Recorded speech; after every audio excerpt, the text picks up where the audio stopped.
दो परिवार है, तो क्या आनंदित है? हालेलुया।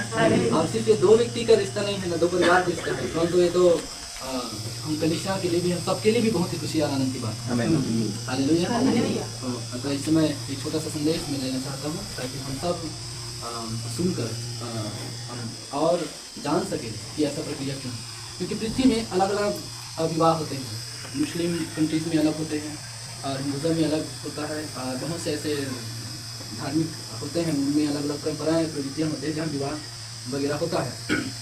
पर हम लोग इस प्रकार से विवाह इसलिए करते हैं क्योंकि बाइबल में ऐसे मेहमान हैं, बहुत अच्छे लोग हैं जो हर एक धर्मों और हर एक ईश्वरों को वो आदर देते हैं।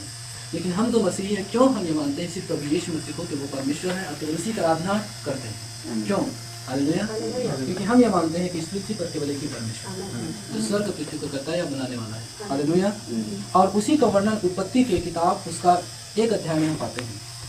सबसे पहले हम लोग उत्पत्ति का अध्याय का 26 से 31 पद को पढ़ेंगे। 31 पद पर मैं चाहता हूँ फर्स्ट यूहन्ना जी पढ़ें, फर्स्ट यूहन्ना पढ़ेंगे।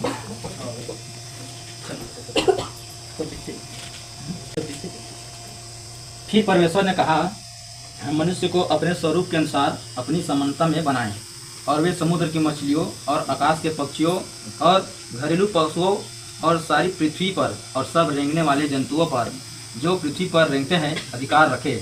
तब परमेश्वर ने मनुष्य को अपने स्वरूप के अनुसार उत्पन्न किया, अपने ही स्वरूप के अनुसार परमेश्वर ने उसको उत्पन्न किया, नर और नारी करके उसने मनुष्यों की सृष्टि की।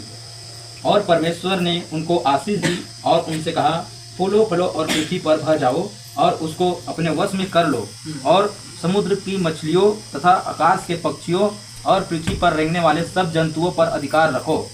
फिर परमेश्वर ने उनसे कहा, सुनो, जितने बीज वाले छोटे छोटे पेड़ सारी पृथ्वी के ऊपर हैं और जितने वृक्षों में बीज वाले फल होते हैं, वे सब मैंने तुमको दिए हैं, वे तुम्हारे भोजन के लिए है। और जितने पशु पृथ्वी के पशु और आकाश के पक्षी और पृथ्वी पर रेंगने वाले जंतु हैं जिनमें जीवन का प्राण है, उन सब के खाने के लिए मैंने सब हरे हरे छोटे पेड़ दिए हैं। और वैसा ही हो गया। तब परमेश्वर ने जो कुछ बनाया था सबको देखा, तो क्या देखा कि वह बहुत ही अच्छा है। तथा सांझ हुई, फिर भोर हुआ, इस प्रकार 6वां दिन हो गया।